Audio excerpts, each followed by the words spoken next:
So I am a PhD student. I'm in my first year of studying. I'm about just over 9 months in, so it feels like things are in full swing. I'm at the university that I also did my undergrad in. So I did my undergrad. I then worked as a research assistant. I took a little bit of time out to go out into practice. I'm a nurse, so I went out for 1.5 years and then I returned as a PhD student and started my studies about just over 9 months ago.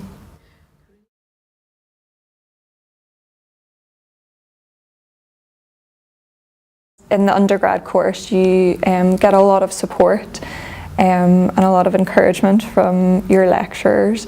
They're there to remind you when things are due and things need done, and you're in regular contact with them as well. So I was in Monday to Friday on my undergrad course for lectures when we weren't on placements, so when we were at university. And then you come to do a PhD and you have a support system, but it just looks different. It looks very different. And you're given ownership over your studies. And that's something that you do develop in your undergrad. Over the 4 years, you start to own and take responsibility for your work. In my PhD, I have supervisors, and they're extremely supportive, and I know that they're there for me when I need them. But that time in between supervision, I do have responsibility for my own work. And I just kind of get on with it, which is really, really nice. But I also need to know when to ask for help. And that is something that you learn in your undergrad as well. When you're stuck, you need to go and ask for help. And that's okay. It's okay to ask for help. People want to help you. I learned a lot more about time management. Time management is so important when you're doing any kind of studies. And as an undergrad, I felt like it took a long time to develop some of those skills. And I spent some time out in practice as well, and I developed those skills out in practice.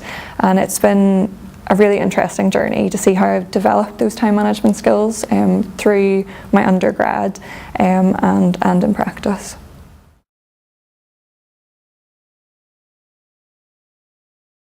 As a PhD student, I arrived on campus and I couldn't necessarily see any other PhD students. A lot of them were working from home or working in their own space.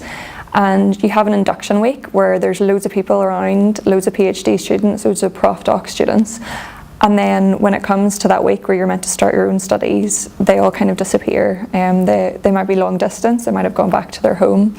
And for me, I was sitting beside another PhD student, and it was really her that introduced me to a lot of other PhD students, and I think she values that. She knows what it was like to come as a PhD student and to have to seek out that support system, so other PhD students, but they are there, and they meet quite regularly for what we call brown bag lunches, where we meet at lunchtime and one of us will present either a research or a thought we've had or something that we want to develop.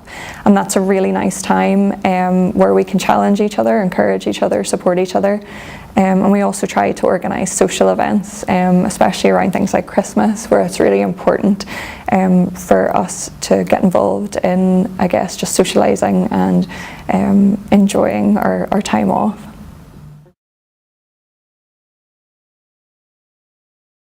And I don't think I'd done a piece of work that was that important before, and that was when I learned that balancing work and social life is really important, because I was so engrossed in what I was doing. I was really passionate about the topic I was writing about, and I wasn't very good at knowing when to stop, knowing when to take time out to breathe, to have that breathing space, to digest what you've been doing, or just to walk away from it and come back with it feeling a bit fresher.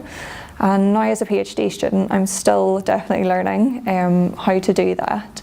But when I feel myself getting frustrated or when I'm unproductive, I know that I either need to take time away from the desk, go and make a cup of tea, go for a walk, or sometimes you need to take a full day off if you've been really engrossed in your reading, just to give yourself that space. And that's something that I'm definitely still learning.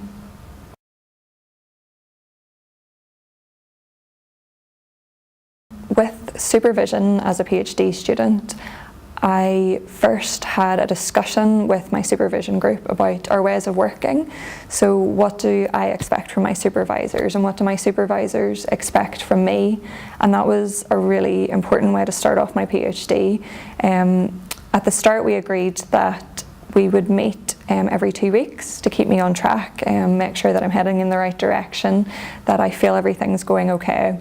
And that definitely gave me peace of mind because I knew I was meeting my supervisors and that I had that support and that I wasn't going to be left for months going in the wrong direction, reading the wrong things, or developing a study that I couldn't carry out. And as time has gone on, we've agreed to meet every month. I'm still in my first year, I still feel like I need that support, but I know that in the future that might change again. I might feel like I've got a really big piece of work to do and I can focus on that for a couple of months and I don't need to be in regular contact with my supervisors. But I also know that in between times I can email them if I feel really stuck, if I need a coffee and I need to talk out an idea. I know that they're there and available, which is really, really nice. And then I also feel like I have the support of other PhD students as well.